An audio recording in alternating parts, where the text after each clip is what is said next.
Okay, so couple pivotal moments in EXP's history. Number one, we did not have the right president of EXP. How many think the president, the face of the company, can change things? Anybody here?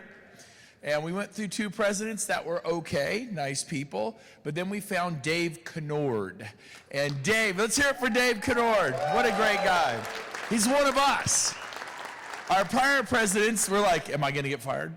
You know what I mean? How many think that's a good feeling, right?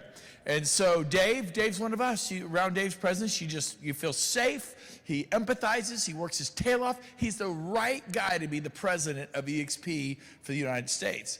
And then we found this guy called Michael Valdez, who is the president of International Growth. What do we think of Michael Valdez out there? Another New Yorker with the FU gene or whatever that was. But here's the deal, incredible guy. And he's the right guy in the seat on the bus leading us into international growth. And then we had a weakness, and that was commercial. We needed the right guy to lead EXP commercial, and he's in the room today. I think about him, I get excited. He was the president of ARIA or something like that, and everybody loves him. I know for a fact he's a grand slam home run. He's gonna transform EXP commercial into a world-class opportunity worldwide. Help me welcome to the stage the president of EXP commercial, Mr. James Hahn. Everyone, give him a hand. Woo! He even looks like a president. You look like $1 million, man. Good to see you. Here you go. I didn't get the memo. But no, just seriously, just listening to everyone, it's so awe-inspiring, and I love these nuggets, right? And if everyone would just take, and when you're listening, one piece from every speaker. I'm just saying that. One thing, and execute and follow one thing. This is all you need to do to be successful. And this is great because I'm just listening and nodding my head, because everyone, there's full of wisdom here. And just learning from each other is the best thing. And I'll just say, and I'm almost jumping ahead, it is really the true collaboration, cooperation, family environment. So Brent, I just want to give a big shout out because I stayed shelter in place for 14 months, wouldn't go out. I did probably many Zoom calls with all of you, nonstop. Let's recruit commercial, let's recruit commercial, right? And nonstop, but you would never see the bottom half of me, right? So, now I'm fully dressed on this, but I just love the company. And I want to share a little more of my personal experience with everyone, for those that don't know me, to get to know me a lot better. But I do have as many people that servant heart and challenges. And I will say, I do have the New York FU gene too. I was born in Queens, so I have a little bit of that gene too, right? So I have that, right? Even though I transported to California, got a little soft, right, in California, but I got the FU gene in my body, so I have that. Uh-oh, backward. Is it there? Uh-oh. Oh, there you go. So I want to share a little thing through my experience, like how volunteering really helped my career, but also it really fed my soul and really helped me as a person. And it really helped because I got to understand myself. And I always say the definition of volunteering is, an act or a group freely giving of time for community service. Many of us volunteer for specific areas. I know many of us are with NAR and other state realtor boards. We volunteer. Some of us give our time for medicine, financial education, or emergencies, right? When there's a lot of hurricanes, disasters, everything else that happen. So we give of our time, helping others. But what this did by volunteering, I found myself. I found happiness. And a little bit about myself. So, went to UCLA. My parents, yes, go Bruins. We did pretty well this year, right, for basketball, so we're really happy. When I was there, we had the O'Bannon brothers and everyone else. We had a great football team and basketball team. After that, it was a tough run. But what I was doing at UCLA, studied biochemistry. My parents kind of pigeonholed, says, well, if you go to Berkeley, you're going to be an electrical engineer. If you're going to go to UCLA, you're going to study biochemistry. Instead, I went to finance. I went to Dean Witter back in the day when people knew Dean Witter. Then I went to Morgan Stanley, did portfolio management, then I said, during the time of portfolio management, I said, I want to take this time. I don't want to be a W-2 anymore. I'm helping this large syndication company buy real estate. And it all came from Marcus and Millichap. So those that know commercial real estate and Marcus and Millichap, not an easy company, right? It's a grinder, but what they do for you is they teach you a lot of the basics and how to be successful in this industry. So I told my boss, you know what, let me try being a 1099, but if it doesn't work out, can I come back? And he said, sure, go try it out, try to go to Marcus. So I went there, followed their program. I listened, I just cold called, I built relationships, I kept going. To a point, I always say that first year, and yes, you got to find other streams of revenue, but I had that aha moment my first year at Marcus, and I said, I gotta buy buildings. If I'm making all these cold calls, I might as well find the opportunities to buy these buildings. I used some of my Wall Street background, syndicating, putting monies together, creating passive income, right? That's what I love about EXP too. Passive income, many ways to get that income, to get off that hamster wheel. And it sucks, I'll tell you that. And so when I did it, I said, okay, I grew enough properties, so much so that one of my mentors, Earl Hyman, says, Jim, you better get the hell out of Marcus. You own too many buildings, you're not making the company anymore. Get the heck out of here before they sue you. So I left. I went over, started my own company, BRC Advisors, where those in Southern California, it grew to be a force to be reckoned with. And I always said I was always the underdog. No, you'll never make it. No, you suck. This is that. Why you can't, right? But one thing I've learned, I love it. It feeds and fires me up, and that should fire you up too. Can't, won't, don't listen to it. Believe in yourself. And you just keep going. And I built it to a point, we had 100 commercial agents, 5 offices. Unfortunately, brick and mortar, my nut was really big. And by doing this, you realize that instead of being a high producer, syndicator, I was a therapist. Right? For those that run offices, we became therapists. We were watching people, coaching people, being there for all their problems and everything else. And yes, some people say, I hate the knock on the door, because I knew when my top brokers came and knocked on the door, it wasn't always something good. It was, we got to talk, right? And when they say that, we know what that means. So, going forward to this is, what I want to help everyone get out of this is, finding your passion and purpose, the personal recognition, learning leadership skills, networking, and finding new opportunities. And I want to give a shout out to Tom Trong. Tom, are you here? Tommy? All right, there you are. Open-mindedness. Looking for this opportunity. This guy was after 3.5 years. No, not right, no. But I was open-minded, so I through the stealth, I showed up at all your events to learn what you do right, so I can bring it back to my company to implement. So that's what I kept on doing is, I was a spy coming in, and I think some people said you flipped the script on me, but that's okay. And then, so a little story, what really changed me about this was, I thought I was doing great. At Marcus, I owned about 300 units. I owned multi-tenant strip malls, multi-tenant industrials.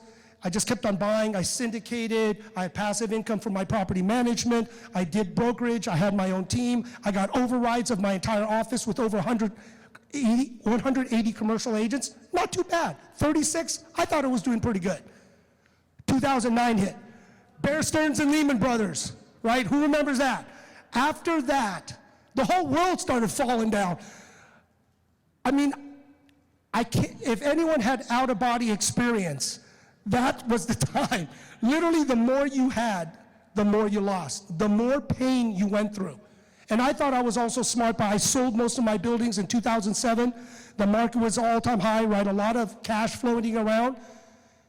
And I said, okay, I'm gonna do seller carryback. I'm gonna put second trust deeds. You're gonna pay me a real teaser 6% interest going up to 9%.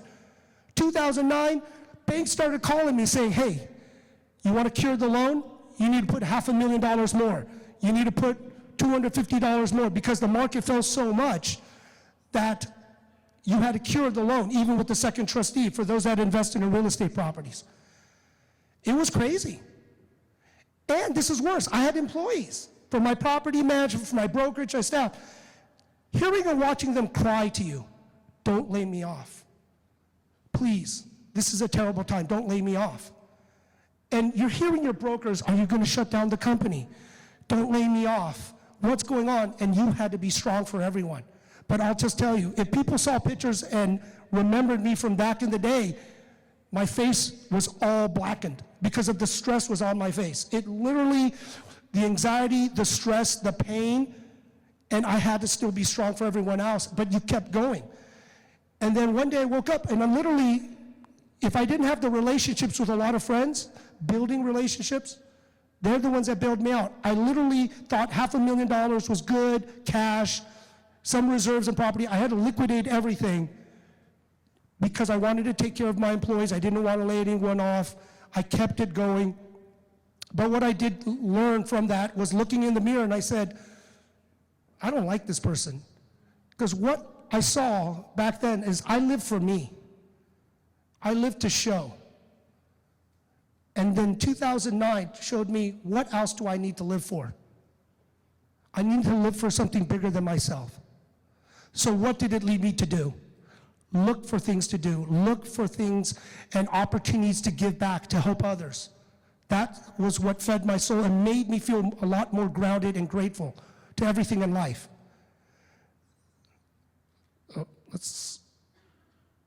Well, on the screen is a lot of logos.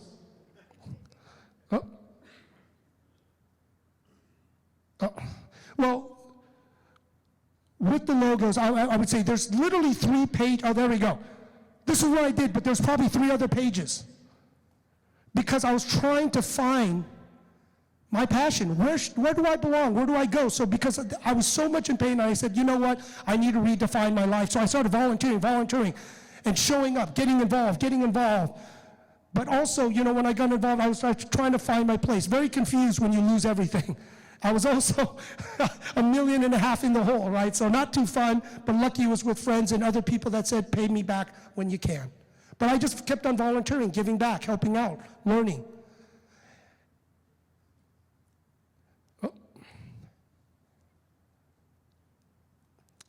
And what did I learn over that? Personal ambition versus mission of the organization, the true meaning of giving and higher purpose. And I always say this, it always comes down to people. That's what I love about the company. It always comes down to the people. Build these deep relationships with each other. You know, while I was just on Zoom, I got to talk to a lot of you through the commercial events, doing Zooms to help you recruit. But you know the best thing about this was? I got to know you. I got to learn about each and every one of you. That was the privilege. That was the privilege that I got at ARIA being president. I got to travel around the country on somebody else's dime to get to know you. I get to know everyone and build deeper relationships. What more is precious than that? What more is that than money and everything else? Isn't it about relationship, friendship, family? That's what it was about. So that's what I realized. And then one of the things is when I said we volunteer, one, we have to do the job. Hopefully you do the job you love, but if you're volunteering and giving back, find the job that you love to do.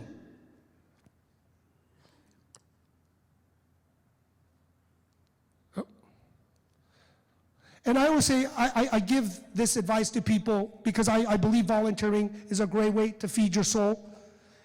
Is before I was joining and being part of everything, be intentional. We've heard that many times, be intentional.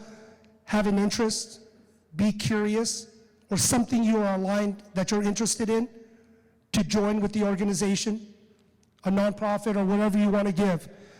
But also, I'll just tell you this, when you join any organization, everyone that's not part of EXP, because I did drink the Kool-Aid, and I do believe it, it's not even Kool-Aid, it's real. Build it with the people. It doesn't matter about the organization. If you build it with true people that you like, that you love showing up and being with them hand in hand, good times and bad, you will show up constantly. You will always be around with them. It doesn't matter. So I always say, whatever you join within an organization, company, love the people, like who you're surrounding yourself with, and the rest will follow. And I said, don't just be passive. And I think we heard these from a lot of leaders. You show up, you're just, okay, I'm involved, I'm going to look around. And whatever it takes you to be ready to be active, be active. Whatever you do, never be passive. Be active. Get involved. Take leadership, because then you do see what's behind the curtain. You do start appreciating what leaders are doing for you. They don't do them. They get 15 minutes of fame maybe. The rest is hard work, working behind the scenes constantly for everyone. That's what's important. That's what being involved, and not being someone that's passive, but being active and taking a leadership role to step up, put yourself outside the comfort zone. You will see, and you will be appreciative of everything that others people do for you than to, really whine and complain, which you'll know. As a commercial person, I hate that. But it's okay to say no, right? Because a lot of times people do waste your time, value your time. It's all right to say no. And know that you don't want to give, because I always say the worst is to say yes, yes, yes, yes, yes, and you don't do it. That's a bad reflection on you. So just say it's okay to say no. And remember, have fun. Like this event, you gotta have fun. Because if you don't have fun doing it, it's not worth doing it. You really just shouldn't do it. So, what I learned from all this pain, suffering, giving, and helping is you just always have to have that happiness and be grounded.